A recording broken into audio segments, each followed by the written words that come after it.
Class 12th physics का paper हो गया है और इस वीडियो में आप सभी को 346 जीबी पेपर का सलूशन मिलने जा रहा है। इस पेपर में फिजिक्स के जो भी क्वेश्चन होंगे उनके जवाब दिए जाएंगे और खासकर बहुविकल्पी प्रश्नों का पूरा सही और सटीक जवाब दिया जाएगा। आप उसको चाहे विद्या और या फिर किसी और सोर्स से बाद में मिला भी सकते हैं, ठीक है। तो पहला क्वेश्चन यहाँ पर हमारे सामने बहुविकल्पी में दिख रहा है कि अर्धचालक में संयोजकता बैंड एवं चालन बैंड के बीच ऊर्जा अंतराल लगभग होता है। तो देखिए ये सही जवाब होगा यहाँ पर 0। मैंने इसको एकदम सही पूरा समझ कर लगाया, ठीक है।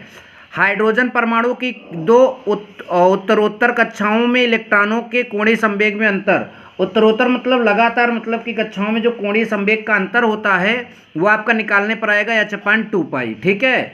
आपको ये पता होना चाहिए। उसके बाद इस न्यूमेरिकल को सॉल्व करने पर ये आंसर आया। यदि आप इसको टिक किए होंगे तो आपका सही होगा। और देखिए इसको मैंने ढूंढा था तो उसमें यहाँ पे 10⁻⁴ था और यहाँ 9 था।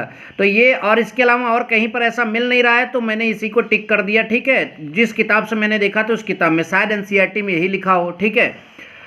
आगे इस प्रश्न को सॉल्व करने पर हमें 45 अंश मिला है तो हमने 45 अंश पर टिक लगाया। अगला हमारा है कि एक प्रकाश जो किरण है वायु से कांच में जाती है तो उसकी जो है तरंग दैर्ध्य कम हो जाती है, तरंग दैर्ध्य बढ़ जाती है, आवृत्ति बढ़ जाती है। ना तो तरंग दैर्ध्य ना ही आवृत्ति बदलती है। तो आप सबको पता होना चाहिए कि जो आवृत्ति है वो अपवर्तन की क्रिया में अपरिवर्तित रहती है। इसलिए यहाँ पर आवृत्ति पर मैंने टिक लगा दिया कि वो जो है वो अपरिवर्तित रहती है। ये क्या बोल रहा है, आवृत्ति बढ़ जाती है और हमने यहाँ पर इसको बदलाव कर दिया तो ये शायद अपरिवर्तित रहती है, ठीक है। तो ध्यान दीजिएगा। अगला है आपका गास, मतलब कि विद्युत स्थैतिकी में गास का नियम लिखिए। आप सबको गास का नियम तो पता ही होगा। गास का नियम क्या होता है, किसी बंद पृष्ठ से गुजरने वाला कुल विद्युत फ्लक्स उस मतलब कि बंद पृष्ठ द्वारा परिबद्ध कुल आवेश का 1/ε गुना मतलब कि होता है, अर्थात phi is equal to Q/ε0 आपने लिखा ही होगा। कम विभवांतर पर धात्विक चालक एवं टार्च के मतलब बल्ब के लिए विभवांतर और धारा के बीच शायद सरल रेखा प्राप्त होगा अगर ओम का नियम लग जाएगा। तो यहाँ पर विभवांतर के त्वरित एक आवेशित कण के लिए डी ब्रॉगली तरंग दैर्ध्य का सूत्र, तो इसके लिए यहाँ पर सूत्र होगा 12.27/√b एंगस्ट्रॉम यहाँ पर आएगा। अब यहाँ पर लिखा है चालक में इतना धनावेश है, ठीक है। तो हमको क्या निकालना है, इलेक्ट्रॉनों की संख्या। तो इसमें 1.6 × 10⁻−19 से भाग देंगे तो ये 24 हो गया, वो 16 हो गया और ये आपका जो है इसको भाग देंगे तो कुल मिलाकर यहाँ 240 हो जाएगा। तो 16 दहम्मा कुल मिलाकर 16 दहम्मा आपका होता है 180, फिर 16 शायद 15 यहाँ पर उत्तर आएगा आपका, ठीक है। उसके बाद ये न्यूमेरिकल है। अब न्यूमेरिकल तो मैं यहाँ पर आपको नहीं समझा सकता। कला संबद्ध स्रोत, इसमें मतलब कि वो हमेशा एक ही स्रोत से उत्पन्न होने पर जो उसमें कला में डिफरेंस होता है वो लगभग नियत रहता है हर जगह, तो कला संबद्ध स्रोत कहलाता है।